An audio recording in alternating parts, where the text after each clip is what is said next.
Assalamualaikum warahmatullahi wabarakatuh. Selamat sore semuanya. Apa kabar? Semoga baik-baik saja, semoga sehat walafiat, dan semoga lancar dalam menjalani ibadah puasa. Kami kelompok 9 akan mempresentasikan materi psikolinguistik, mata kuliah psikolinguistik. Namun sebelumnya kami berterima kasih kepada Ibu Marlia selaku dosen pengampu dari mata kuliah ini yang telah memberikan kami kesempatan untuk berpresentasi melalui video.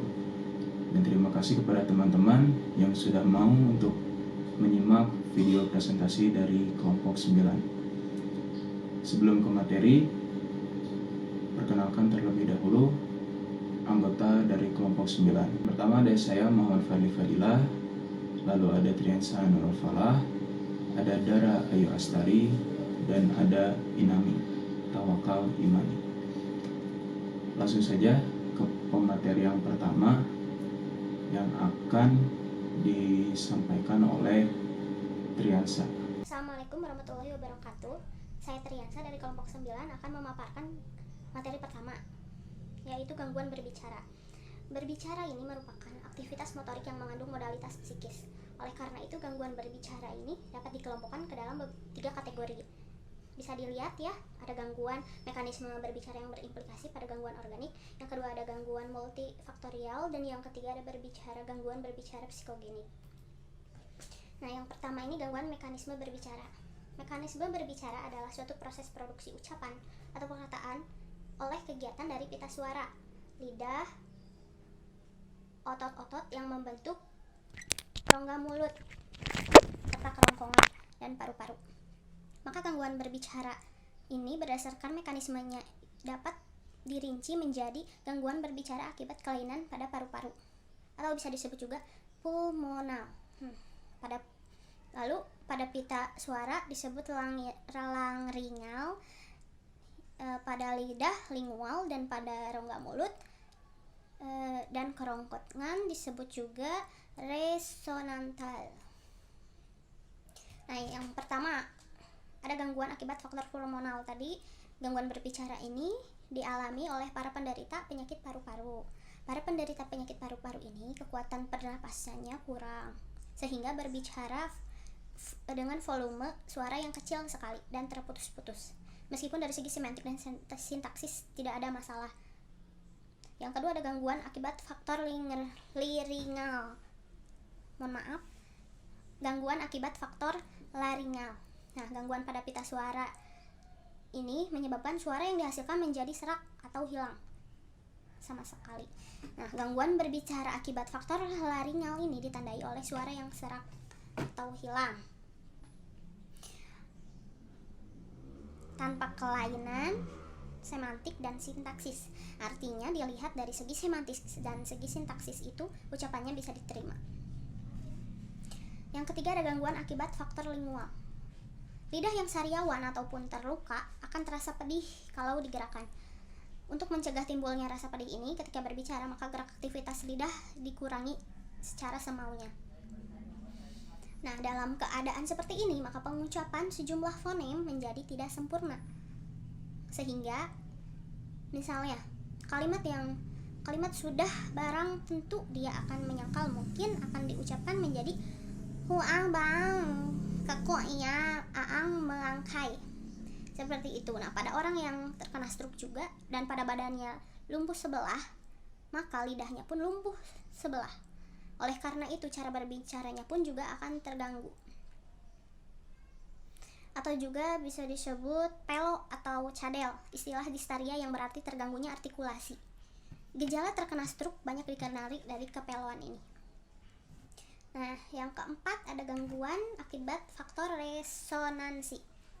Gangguan akibat faktor resonansi ini menyebabkan suara yang dihasilkan menjadi bersengau. Pada orang sumbing misalnya, suara menjadi bersungau atau bisa disebut juga bindeng, karena rongga mulut dan rongga mulut yang digunakan itu untuk berkomunikasi melalui defek di langit-langit keras stalaktum. Yang keempat, gangguan akibat faktor resonansi. Gangguan akibat faktor resonansi ini menyebabkan suara yang dihasilkan menjadi bersungau. Pada orang sumbing misalnya, suara menjadi bersungau atau bindeng karena rongga mulut yang digunakan untuk berkomunikasi melalui defek di langit-langit keras, palatum, sehingga resonansi yang seharusnya menjadi terganggu.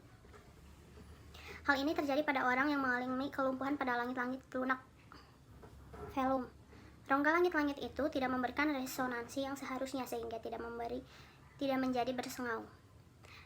Penderita penyakit miastenia gravis atau gangguan yang menyebabkan otot yang menjadi lemah dan cepat lelah sering dikenali secara langsung karena kesengauan ini.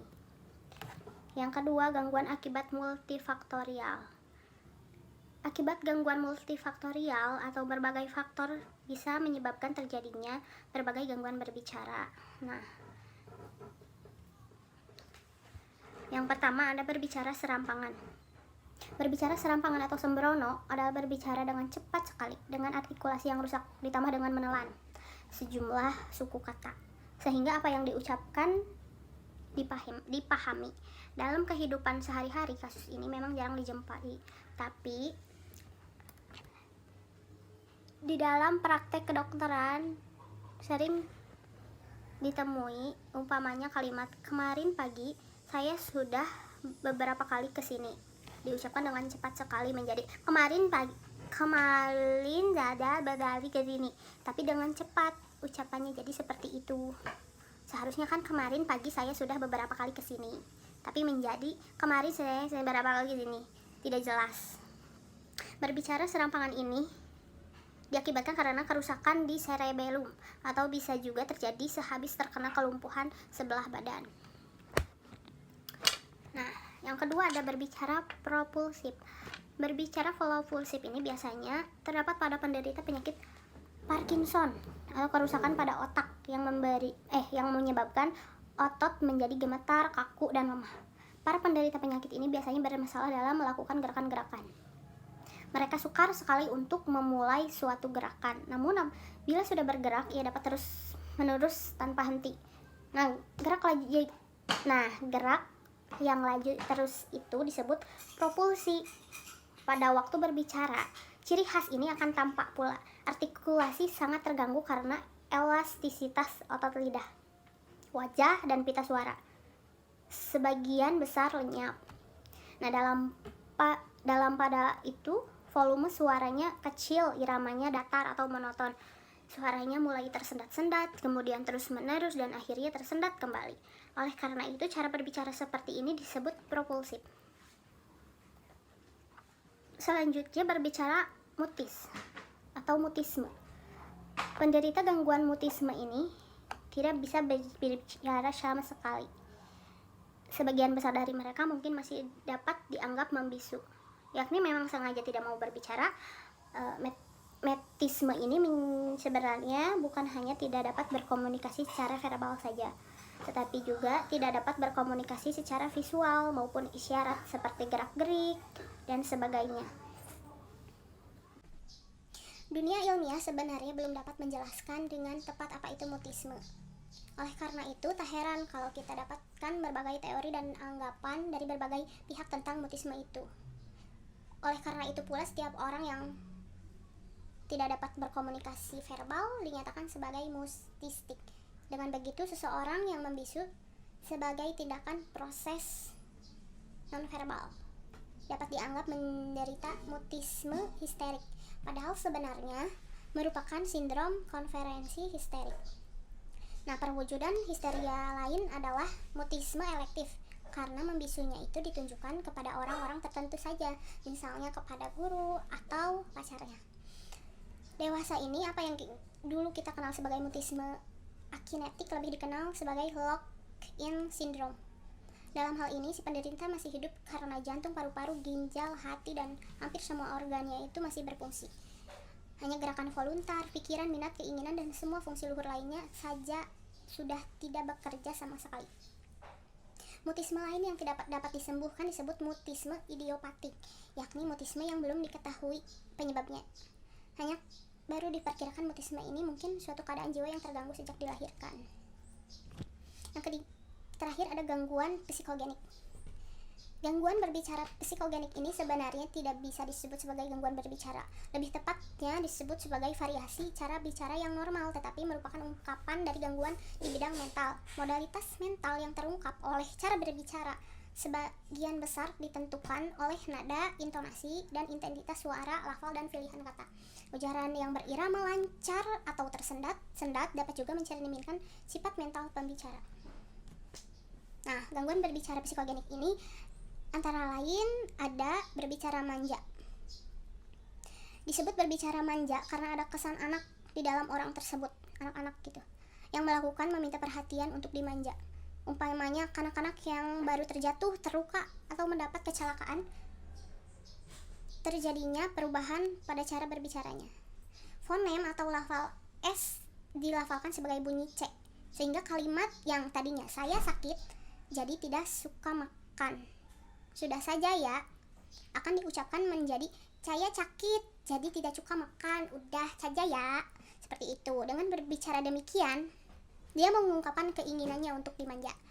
Gejala seperti ini dapat kita kenali juga pada orang tua pikun atau jompo, biasanya wanita. Gejala ini memberikan kesan bahwa struktur bahasa memiliki substrat cerebral. Namun bagaimana struktur organisasinya belum diketahui dengan jelas, masih dalam penelitian. Nah, yang kedua, berbicara kemayu. Berbicara kemayu istilah dari Siddhartha tahun 1989, berkaitan dengan perangai kewanitaan yang berlebih. Jika seorang pria bersifat atau bertingkah laku kemayu, jelas sekali gambaran yang dimaksudkan oleh istilah tersebut.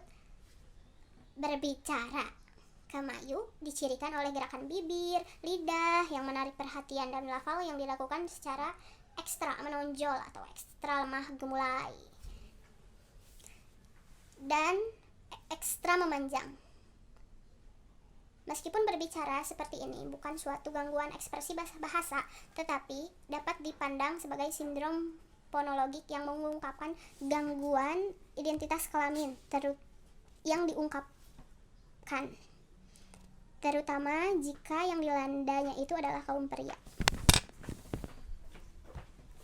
Yang ketiga ada berbicara gagap. Gagap adalah berbicara yang kacau karena sering tersendat-sendat, mendadak berhenti, lalu mengulang-ulang suku kata pertama atau kata-kata berikutnya, dan setelah berhasil mengucapkan kata-kata itu, kalimat dapat diselesaikan. Acapkali si pembicara ini tidak berhasil mengucapkan suku kata awal, hanya dengan susah payah berhasil mengucapkan konsonan atau vokal awalnya saja. Lalu dia memilih kata lain dan berhasil menyelesaikan kalimat tersebut, meskipun dengan susah payah juga. Dalam usaha mengucapkan kata pertama yang barangkali gagal, si pembicara menampakkan rasa letih dan rasa kecewanya. Nah, ada beberapa faktor yang menjadikan terjadinya gagap. Tapi apa yang menyebabkan terjadinya gagap ini belum diketahui secara tuntas. Nah, yang pertama ada faktor-faktor stres dalam kehidupan berkeluarga. Nah, yang kedua ada pendidikan yang dilakukan secara keras dan ketat, membentak-bentak, lalu tidak mengizinkan anak untuk berargumentasi dan membantah. Yang ketiga ada kerusakan pada belahan otak atau disebut juga hemisfer, dan yang keempat faktor neurik familial. Nah, yang terakhir ada berbicara latah. Latah sering dinamakan dengan ekolala, yaitu perbuatan membeok atau menirukan apa yang dikatakan orang lain. Tetapi sebenarnya latah adalah suatu sindrom yang terdiri dari curah verbal repetitif yang bersifat jorok dan gangguan lokomotorik yang dapat dipancing. Koprolala pada latah ini berorientasi pada alat kelamin laki-laki. Yang sering dihinggapi penyakit latah adalah orang perempuan berumur 40 tahun ke atas. Awal mulanya timbul latah ini menurut mereka yang terserang latah adalah setelah bermimpi melihat banyak sekali penis lelaki sebesar dan sepanjang belut. Latah ini punya korelasi dengan kepribadian histeris. Kelatahan ini merupakan excuse atau alasan untuk dapat berbicara dan bertingkah laku porno, yang pada hakikatnya berimplikasi invitasi seksual. Seperti itu. Terima kasih. Assalamualaikum warahmatullahi wabarakatuh. Saya dari Lestari, NPM 1650340. Di sini saya akan melanjutkan materi selanjutnya, yaitu tentang gangguan berbahasa. Berbahasa berarti berkomunikasi dengan menggunakan suatu bahasa. Bagaimana kemampuan berbahasa dikuasai manusia berkaitan erat dengan sejalan perkembangan manusia yang baru lahir itu. Mulai dari masa kanak-kanak yang lahir dengan alat artikulasi dan auditori yang normal akan dapat mendengar kata-kata dan telinganya menggunakan telinganya dengan baik dan juga dapat menirukan kata-kata itu.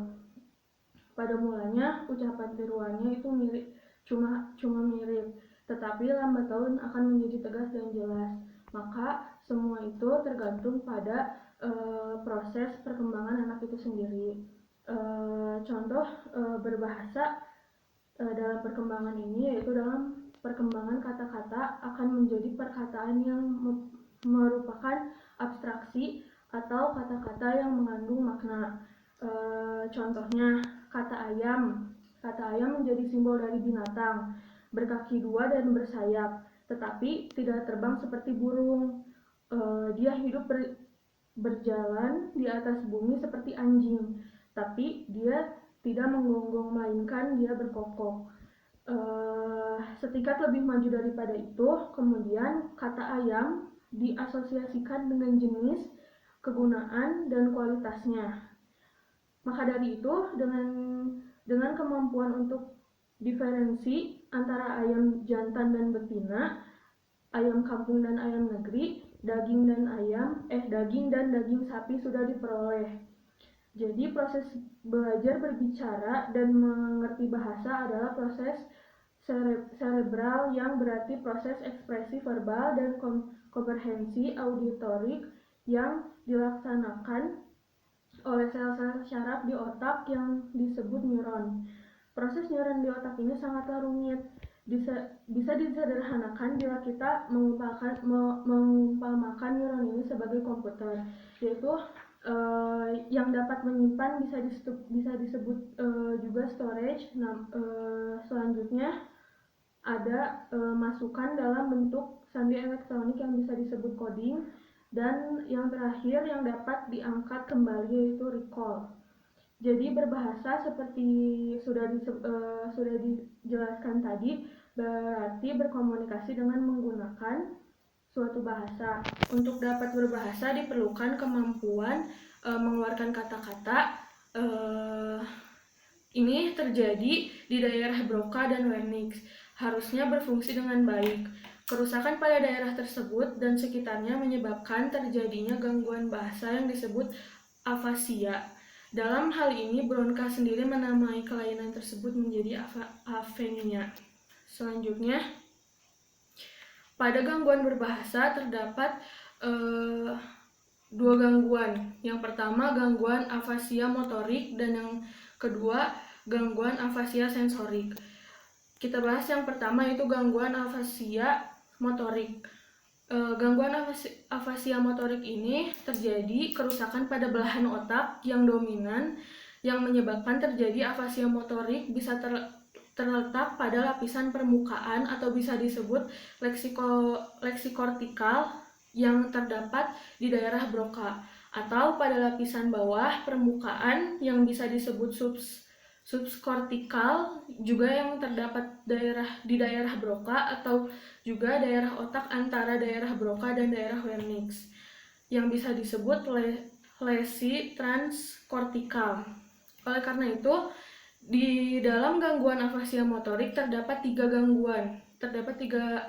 jenis gangguan, yaitu yang pertama, afasia motorik kortikal, yaitu terdapat penyimpanan sandi-sandi perkataan yang terdapat di daerah korteks dan daerah Broca. Maka apabila gudang penyimpanan itu musnah, tidak ada lagi perkataan yang dikeluarkan. Jadi afasia motorik kortikal berarti hilangnya kemampuan untuk mengutarakan isi pikiran dan menggunakan perkataan. Penderita afasia motorik kortikal ini masih bisa mengerti bahasa lisan dan tulisan, namun ekspresi verbal tidak bisa sama sekali. Sedangkan ekspresi visual, yaitu bahasa tulis dan bahasa lisan, bisa dilakukan. Itu yang afasia motorik kortikal. Yang selanjutnya ada afasia motorik subkortikal. Jadi sandi-sandi perkataan disimpan di dalam lapisan permukaan, yaitu yang dinamakan korteks, yang terdapat di daerah Broca. Maka apabila kerusakan terjadi pada bagian bawah, yaitu subkortikal, semua perkataan masih tersimpan utuh di dalam gudang. Namun, perkataan itu tidak dapat dikeluarkannya karena hubungannya terputus, sehingga perintah untuk mengeluarkan perkataan itu dapat disampaikan. Jadi, penderita afasia subkortikal tidak dapat mengeluarkan isi pikirannya dengan menggunakan perkataan, tetapi masih bisa mengeluarkan dengan cara membeo. Selain itu, pengertian bahasa verbal dan visual tidak terganggu dan ekspresi visualnya pun berjalan dengan normal atau ya pada normalnya seperti orang biasa. Terus yang selanjutnya ada afasia motorik transkortikal. Jadi afasia motorik transkortikal ini terjadi karena terganggunya hubungan antara daerah Broca dan Wernicke. Ini berarti hubungan langsung antara pengertian ekspresi bahasa terganggu. Pada umumnya, afasia motorik transkortikal ini merupakan leksikortikal yang merusak sebagian daerah Broca. Jadi, penderita afasia motorik transkortikal dapat mengutarakan perkataan substitusinya saja. Yang selanjutnya ada gangguan afasia sensorik. Penyebab terjadinya afasia sensorik adalah akibat adanya kerusakan pada leksikortikal di daerah Wernicke pada hemisferium yang dominan. Daerah itu terletak di kawasan asosiatif dan daerah visual, dan daerah sensorik, daerah motorik, dan daerah pendengaran. Kerusakan di daerah Wernicke ini menyebabkan bukan saja pengertian dari apa yang didengar atau pengaturan auditoriknya terganggu, tapi juga pengertian dari yang dapat dilihat, yaitu pengertian visual, juga ikut terganggu. Jadi penderita afasia sensorik ini kehilangan pengertian bahasa lisan dan tulisannya, namun dia masih memiliki curah verbal meskipun hal itu tidak dipahami oleh dirinya sendiri maupun dengan orang lain. Curah verbalnya itu merupakan bahasa baru atau bisa disebut neologisme yang tidak dipahami oleh siapapun. Curahan verbal itu terdiri dari kata-kata terdiri dari kata-kata, ada yang mirip, ada yang tepat dengan perkataan suatu bahasa, tetapi kebanyakan tidak sama atau sesuai dengan perkataan bahasa apapun. Neologisme itu diucapkan dengan irama, nada, melodi yang sesuai dengan bahasa asing yang ada. Sikap mereka pun wajar-wajar saja, seakan-akan tidak berdialog dalam bahasa yang saling dimengerti.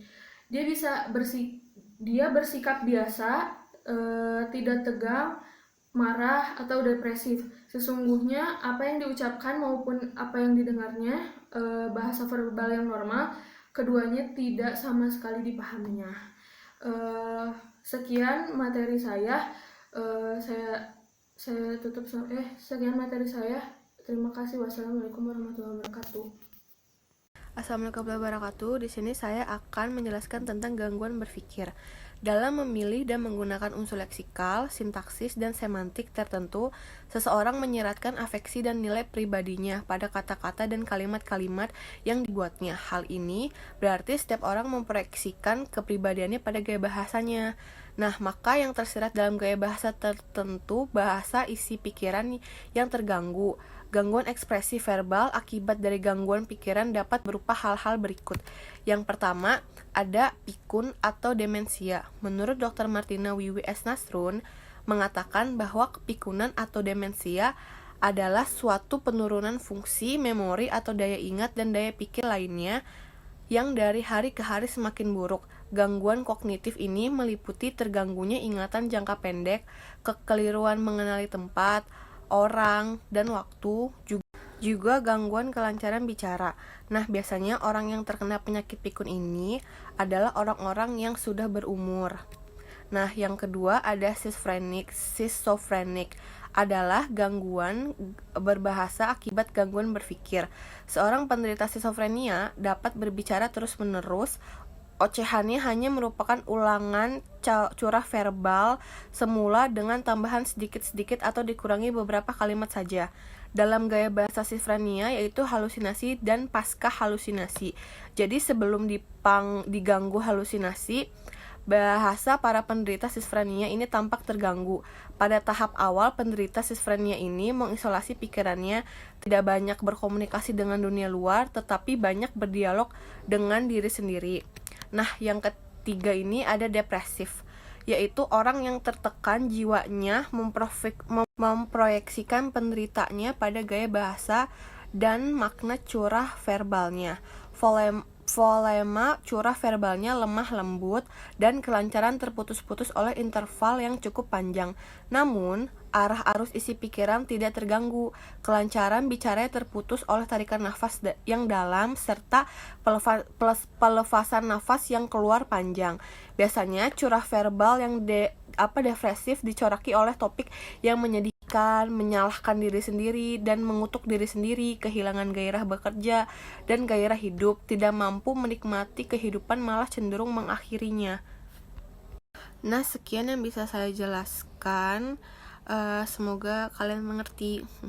Sekarang materi terakhir yang akan disampaikan oleh saya. Saya akan menyampaikan materi mengenai gangguan lingkungan sosial. Jadi gangguan ini adalah gangguan dari faktor lingkungan, yang dimana ada beberapa kasus atau kejadian itu seseorang tapi rata-rata dalam kasus ini banyaknya anak-anak gitu. Ada seorang anak yang yang berada di lingkungan serigala. Jadi dia itu kesehariannya dengan serigala gitu. Dia bermain dan berinteraksinya sama serigala. Ada juga yang memang bukan sengaja tapi ditempatkan di suatu ruangan yang tidak ada siapa-siapa, dia tidak bisa berinteraksi, pokoknya di ruangan yang cukup padat, cukup tidak terlalu besar, cukup kecil gitu maksudnya. Ada yang di tangannya, pokoknya dia itu tangannya di borgol gitu, kakinya pokoknya tangan dan kakinya itu dikunci gitu. Jadi dia tidak berinteraksi dengan siapa-siapa gitu. Mungkin itu salah satu sebagai eksperimen kali ya, atau percobaan dalam penelitian apa, saya nggak tahu. Cuma kalau ada kasusnya Jenny itu, jadi dia berada di dalam ruangan, tidak berinteraksi dengan siapa-siapa kecuali dengan bapak dan ibunya. Itu pun di dalam bukunya Abdul Khair pun dijelaskan bahwa Jenny tidak banyak berinteraksi dengan orang tuanya. Chaucer dalam Khair mengungkapkan bahwa yang dimaksud sebagai akibat faktor lingkungan adalah terasingnya seorang anak manusia yang aspek biologis bahasanya normal dari lingkungan kehidupan manusia. Keterasingannya disebabkan karena diperlakukan dengan sengaja sebagai eksperimen, bisa juga karena hidup bukan dalam alam lingkungan manusia, melainkan dipelihara oleh binatang seperti serigala, seperti kasus Kamala dan Mowgli. Dia tidak hidup dengan manusia secara umumnya gitu. Dia tidak bersosialisasi dengan manusia, tidak berinteraksi dengan manusia lainnya gitu. Makanya di sini disebut keterasingan. Terasingnya seorang anak manusia. Ada yang diperlakukan dengan sengaja, ada pula yang memang secara alami, seperti kasusnya Kamala dan Mowgli nanti itu. Nah, anak yang terasing itu berbeda dengan anak yang tuli. Kalau anak tuli masih hidup dia dalam masyarakat, sementara anak yang terasing dia benar-benar tidak hidup dalam masyarakat. Udah aja, nggak hidup di dalam masyarakat. Sementara kalau anak tuli, dia masih hidup dalam masyarakat. Dia masih bisa melihat misal orang tuanya atau kakaknya atau adiknya berbicara, ya kan. Cuma karena dia pendengarannya emang tidak berfungsi dengan normal, jadi dia hanya melihat bagaimana mungkin orang tuanya mengucapkan huruf-huruf gitu. Jadi ada suatu emosi yang bisa dia rasakan. Jadi orang tuli itu tahu, oh iya, mungkin maksudnya ini gitu.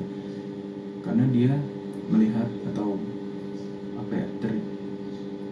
terlibat langsung dalam kegiatan berbicara itu. Berbeda dengan anak yang terasing.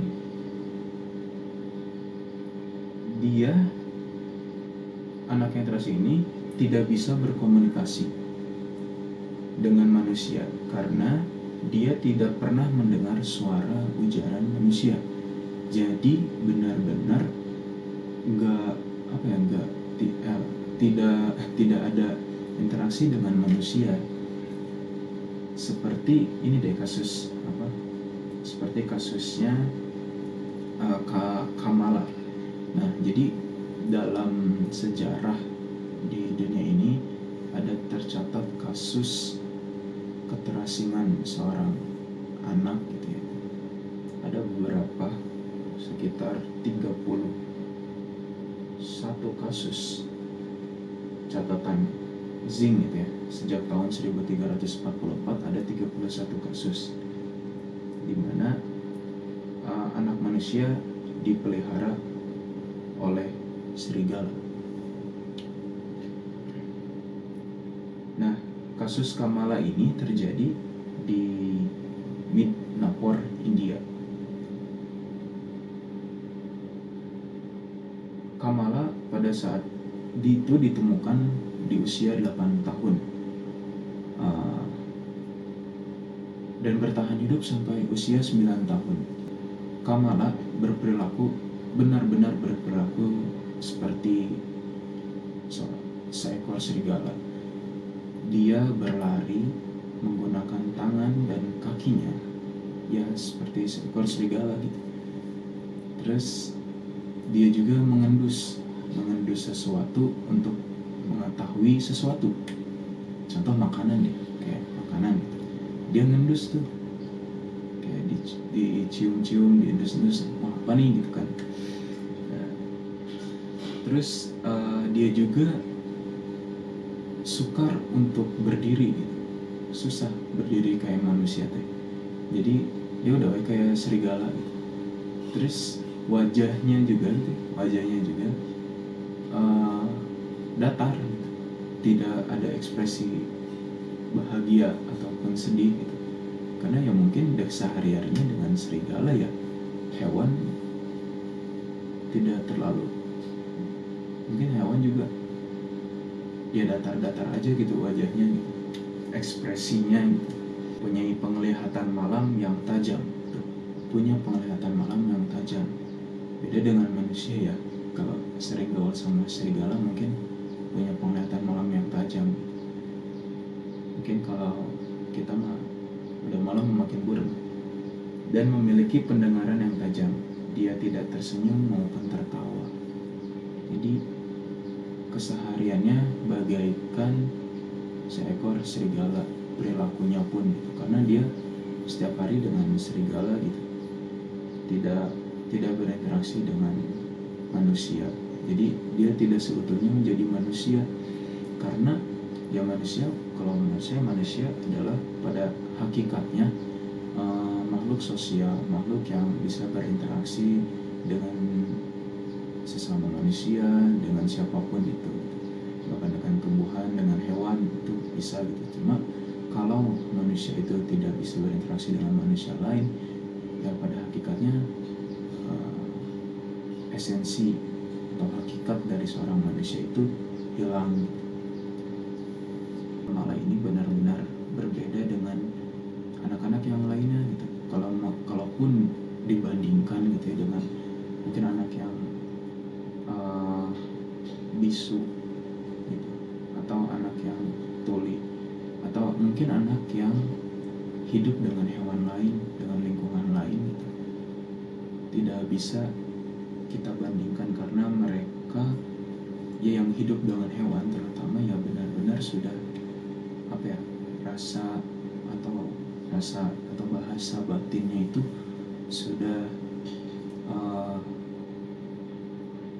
berkurang gitu, sudah benar-benar tidak ada, karena lingkungan mereka ya dengan hewan, tidak dengan manusia gitu.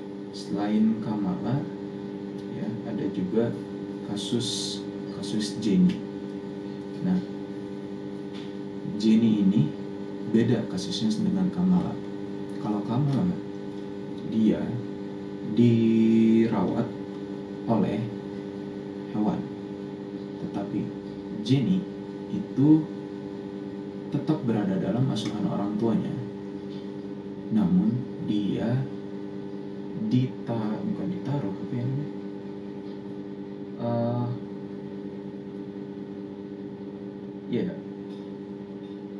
hidup terkucil dalam ruangan yang sempit dan gelap, dalam posisi duduk dan kaki terikat. Ini posisinya duduk dengan kaki terikat. Terus pintu ruangan itu selalu tertutup dan jendela berkelambu tebal. Jenny ini masih dalam asuhan orang tuanya, namun dia ditempatkan atau diperlakukan seperti itu. Dia berada di ruangan tertutup, gelap, dan tidak ada manusia atau tidak ada interaksi dengan manusia lain. Tidak seperti kita kan ya keluar gitu, ketemu sama teman, walaupun sekarang lagi corona ya, ketemu dengan orang lain, berinteraksi, berbicara, melakukan kegiatan yang beda. Dengan Jenny, dia yang ditaruh dalam ruangan tersebut. Sejak berusia 20 bulan, berarti sekitar 1 tahun lebih ya, mau 2 tahun, 20 bulan sampai usia 13 tahun 9 bulan. Jadi dia tuh hidup di ruangan itu tuh dari usia setahun lebih sampai 13 tahun 9 bulan. Nah, ditemukan Jenny itu pada tahun 1970.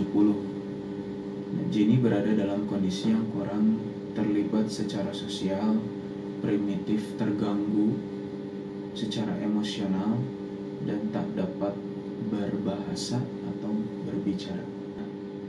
Jenny kali ini dites untuk mengetahui apakah dia mampu atau bisa atau menguasai bahasa Inggris, kalau nggak salah bahasa Inggris yang sebelumnya gitu, untuk mengetahui aja apakah dia menguasai bahasa Inggris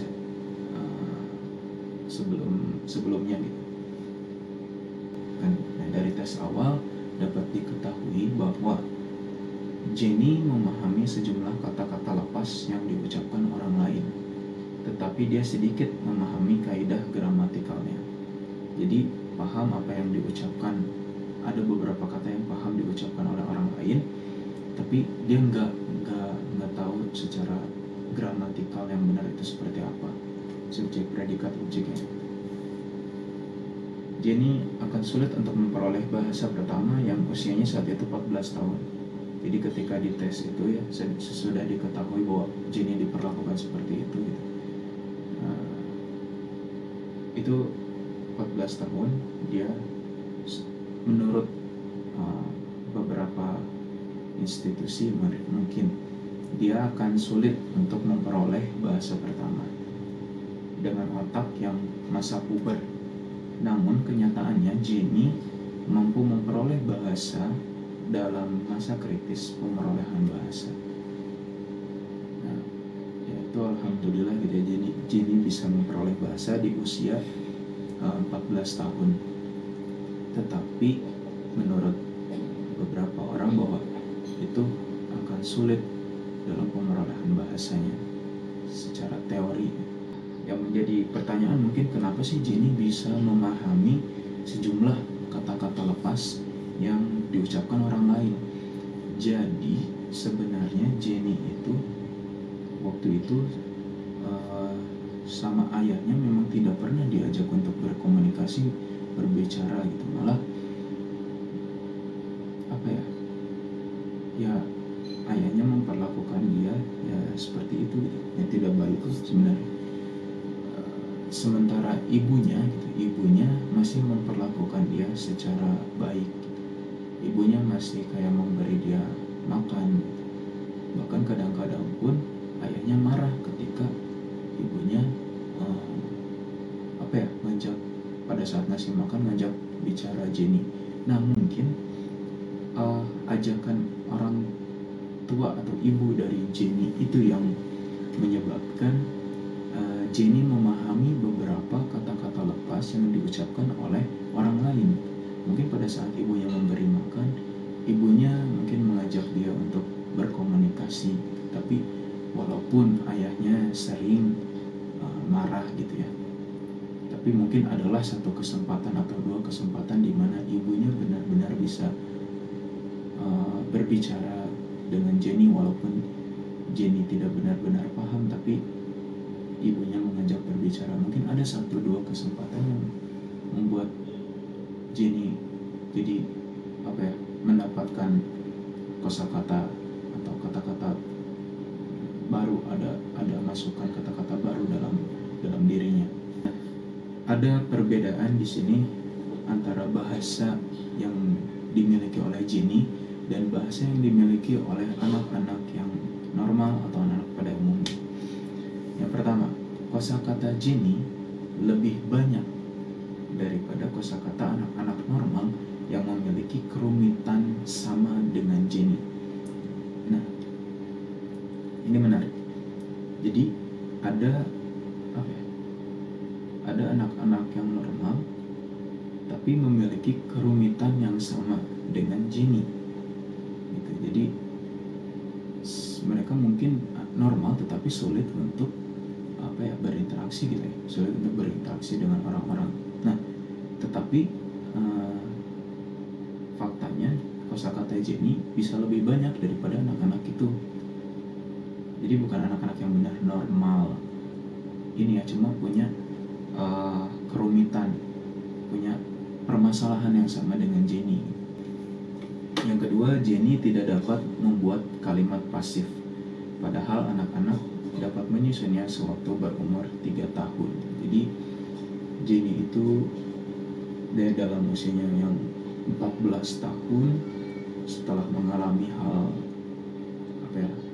ditempatkan di dalam suatu ruangan yang gelap, dia selama itu tidak bisa setelah keluar gitu dari ruangan itu, dia tidak bisa memahami menggunakan kalimat pasif, tidak dapat membuat kalimat pasif.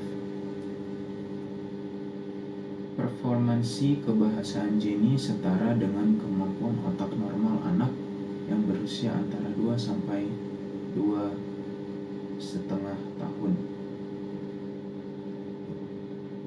kemampuan kebahasaan Jenny setara dengan kemampuan otak normal anak yang berusia antara 2 sampai 2,5 tahun. Jadi ketika dia berusia 14 tahun itu performanya itu sama seperti anak yang berusia 2 tahun. Betapa lambatnya menurut saya. Harusnya di usia 14 tahun ya dia sudah bisa menikmati kehidupan. Kalau di Indonesia mungkin SMP sudah bisa menikmati masa-masa SMP, masa-masa banyak bermainnya. Yang keempat, kemampuan Jenny dalam berbahasa lebih lamban daripada anak-anak normal. Ya tentu ya, pasti dengan beradanya di ruangan seperti itu tidak ada interaksi dengan orang lain, bahkan dengan ibunya sendiri pun yang memberi dia makan itu sangat jarang terjadi. Mungkin ada 1-2 kesempatan yang tadi saya bilang. Jadi kemampuan dia dalam berbahasa tentu akan lebih lamban daripada anak-anak yang normal. Dari sejumlah tes diperoleh informasi bahwa Jenny tidak memiliki fasilitas bahasa pada hemisfer kiri, melainkan pada hemisfer kanan, baik untuk fungsi bahasa maupun fungsi non-bahasa. Dalam tes menyimak rangkap, dia mempunyai keunggulan telinga kiri yang sangat kuat untuk isyarat-isyarat verbal maupun non-verbal.